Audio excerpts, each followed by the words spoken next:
Bien, nous allons aborder la dynamique des domaines de vie.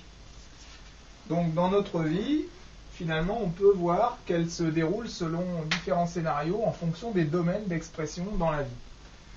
Par exemple, le domaine personnel. Quand je fais mon jogging, finalement, je suis dans le domaine personnel. Je le fais pour moi, pour ma santé, pour mon bien-être. C'est le domaine personnel. Le domaine du couple. Quand je suis en relation avec mon épouse, ou quand on a un ami, une amie, enfin qu'on soit marié ou pas, en tout cas, c'est la relation de couple. C'est tout un domaine à lui tout seul. Le domaine de la famille. Qu'on ait des enfants, qu'on n'ait pas d'enfants, on a un père, une mère, des cousins, des cousines. Bref, le domaine de la famille, c'est un domaine très vaste, qui peut être encore plus vaste quand on a évidemment des enfants. Enfin, le domaine, je dis enfin dans le sens où c'est un domaine très important, le domaine professionnel.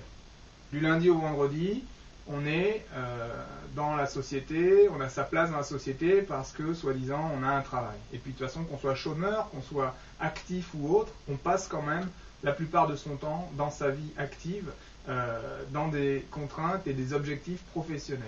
Donc, le domaine professionnel, on le verra, occupe une grande part de notre vie. Le domaine social et amical, c'est-à-dire les amis, c'est-à-dire les engagements associatifs, c'est ce qu'on fait en dehors du travail, en dehors de sa vie purement personnelle, les engagements qu'on peut avoir avec les amis, avec les associations, et tout ce qui s'ensuit. Et enfin, un domaine qui n'est pas si important que ça au niveau essentiel, mais qui prend pas mal de temps, et de plus en plus de temps, c'est le domaine administratif, la vie citoyenne, la vie du consommateur, toutes ces choses qui, finalement, parfois sont des tracasseries et parfois même du harcèlement, proche du harcèlement, vu la lourdeur parfois du fonctionnement de la société. Donc, les domaines, voilà, 6 grands domaines qui composent notre vie en société. Maintenant, abordons un petit peu plus en détail chacun des domaines sous l'angle des rôles. On va voir que chaque domaine se compose de différents rôles et que parfois ils sont même très nombreux en fonction des domaines. Donc, en fait, la vie est un grand théâtre. Et donc, on va dire que chaque domaine, finalement, nous amène à jouer un rôle. Et voilà un petit bonhomme sur la scène de théâtre. Bien. Si on regarde le domaine personnel, quand je suis en train de courir sur le bord du trottoir en faisant mon jogging ou dans la forêt, et que je rencontre quelqu'un, là, je suis dans le rôle du sportif. La manière dont je vais m'exprimer, la manière dont je vais agir, quelque part, je vais coller à l'image du sportif. Donc, je suis en train de faire mon sport, donc je suis dans une phase de dynamisme. À la manière dont je vais parler, vraisemblablement, ça sera en phase avec ça. Dans le domaine personnel, je peux aussi un jour être malade, et même pourquoi pas gravement malade, et on vient me voir à l'hôpital. Là, je suis dans mon lit, je suis dans le rôle du malade, et j'aurai certainement pas le même dynamisme que j'avais sur le bord du trottoir quand je faisais mon jogging. Et puis, comme ça, dans le domaine personnel, on peut imaginer d'autres rôles. Je suis à la bibliothèque en train de bouquiner, je suis dans le rôle de la personne cultivée qui est en train de parcourir un roman ou un ouvrage didactique, par exemple. Donc ça, c'est le domaine perso. Domaine du couple, il n'y a pas tellement de rôles, en fait. Époux, épouse, peut-être pourquoi pas amant, parfois célibataire, veuf. Voilà un petit peu les rôles dans le domaine du couple. Dans le domaine familial, encore une fois, je le disais, on peut avoir des enfants, on peut ne pas avoir d'enfants. Donc on peut être père, mère, fils, fille, grand-père, grand-mère, cousin, cousine, enfin que sais-je. Le domaine de la famille, c'est un domaine qui est riche en possibilités de rôles, en fait. Dans le domaine professionnel, là aussi, les rôles sont nombreux. Dans le domaine professionnel, je peux être par exemple manager, je peux être collaborateur, je peux être syndicaliste. Bon, manager, oui, manager, syndicaliste, collaborateur. Je peux être salarié. Vous voyez, on peut en fait multiplier les rôles. Alors imaginons que je suis manager avec mon équipe, donc dans un rôle assez engagé, autoritaire entre guillemets. Alors les gars, qu'est-ce qu'on a prévu pour demain? D'accord, très bien, le plan, etc., etc. Et puis tout d'un coup, j'ai mon patron qui arrive derrière mon dos et puis oui, bonjour.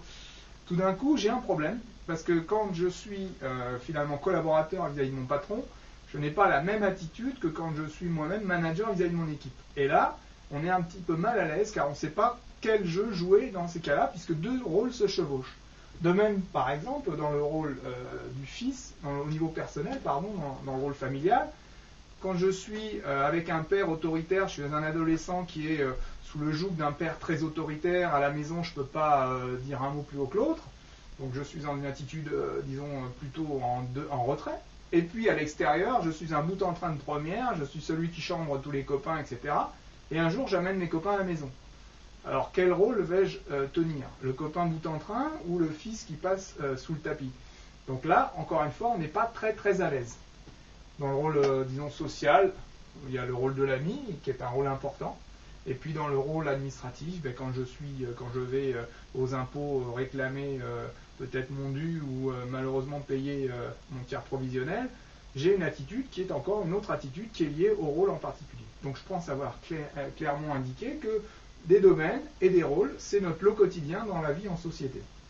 Maintenant, on peut regarder les domaines de vie sous un angle quantitatif. C'est-à-dire qu'on va faire une sorte de camembert comme ça, et on peut dire voilà comment se répartissent mes différents domaines en pourcentage. Quel est le temps que je vais accorder à tel et tel domaine? Quel est le domaine qui me prend le plus de temps? En général, vraisemblablement, le domaine professionnel. Si on fait un petit peu le camembert donc de sa vie en termes de domaine, au niveau quantitatif, on peut faire la photo à un instant T de comment se répartissent mes activités et mes engagements dans la vie. Si cette photo ne nous convient pas, admettons qu'on passe 80% de son temps dans le travail et qu'on accorde très peu de temps à son domaine personnel, on n'a jamais le temps de lire, on n'a jamais le temps de penser pour soi, et on peut ne pas être content de la photo qu'on vient de faire. Donc en fait, dans ces cas-là, ce qu'on peut faire, c'est essayer de voir quelle serait la photo idéale, donc redessiner ce camembert dans un mode futur idéal. Et disons, là tout d'un coup on va dire j'aimerais réduire par exemple le temps passé dans le domaine professionnel, augmenter le temps passé pour la personne. Bien, ce qu'on peut faire dans ce cas-là, c'est de dire voilà comment je passe une de mes journées. Le matin, je me lève à 7h, très bien, 8h moins le quart, je prends le train, j'en ai pour 3/4 d'heure pour aller sur mon lieu de travail. Ah, tiens, quand je passe mes 3/4 d'heure dans le train, je bookine des revues, toujours des revues professionnelles, donc je suis déjà dans le travail. Donc en fait, déjà, sur cette plage-là, horaire, je suis déjà dans le domaine professionnel. Et tout d'un coup, je peux prendre la décision, durant ces 3/4 d'heure, de m'acheter un roman et finalement d'accorder du temps beaucoup plus à mon domaine personnel. Voilà une manière, un exemple de dire comment modifier un peu la trajectoire. Maintenant, il y a une autre manière de représenter ces domaines, c'est une vision qualitative, qui est assez intéressante. Elle nous permet de comprendre comment un domaine peut donner de l'énergie à un autre, ou en reprendre ou manger l'énergie d'un autre domaine. Si on se dit, voilà, admettons que je place au centre le domaine personnel. Pourquoi? Parce que finalement, je suis avant tout moi-même, seul dans la vie. C'est mon domaine personnel qui va finalement enrichir, nourrir mes engagements dans les autres domaines. Donc, le domaine personnel. Ensuite, à deux, j'ai le domaine du couple. Et puis, on a des enfants, on a le domaine familial. Et ensuite, on a le domaine professionnel. Et puis, un peu plus loin encore, si on va vers l'extérieur, on a le domaine social dans lequel on peut s'exprimer, on peut s'engager, on peut avoir des actions associatives, caritatives ou autres. Donc voilà un petit peu une manière de voir qualitativement les domaines. Ce qui est intéressant là-dedans, c'est de se dire, voilà, si je n'accorde pas assez d'importance à ma personne, si je n'accorde pas assez d'énergie à ce que je suis, à mieux me connaître, à m'exprimer, à me faire plaisir, quelque part, quelle est l'énergie que je vais mettre dans mon couple? L'énergie que je vais mettre dans mon couple, je vais apporter uniquement ce que je connais à mon propre sujet. Si je ne me connais pas bien,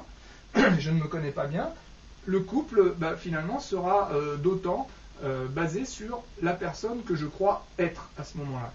Si le couple finalement est basé sur une personne que je suis mais à moitié du temps, à part temps, finalement, quand je vais au travail, ça peut aussi jouer sur mon travail. Si j'ai eu un week-end totalement désagréable au niveau du couple, c'est clair que le lundi, dans la réunion lundi matin, je vais avoir quelques tensions, je vais être peut-être de mauvaise humeur, de mauvaise volonté, et en fait ça va impliquer autre chose dans ma vie professionnelle.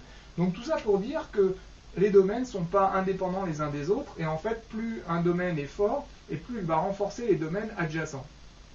Donc cette vision du monde en termes de domaines, que ça soit quantitatif ou qualitatif, nous montre que plus on va aller vers une vie unifiée en termes de domaines, moins on aura de rôles différents à tenir, et peut-être que justement, on sera moins prisonnier de certaines attitudes stéréotypées, plus on essaiera d'unifier l'ensemble de ces domaines. Voilà un bon objectif, par exemple, de coaching, disons, de vie, d'unifier ces domaines de vie pour harmoniser ces rôles et être engagé dans la vie sous forme plutôt d'une personne intégrée plutôt que d'une personne jouant des rôles et étant plus ou moins la plupart du temps en pilotage automatique en fonction des programmes préétablis par la société pour chacun de ces rôles. Voilà, je vous remercie.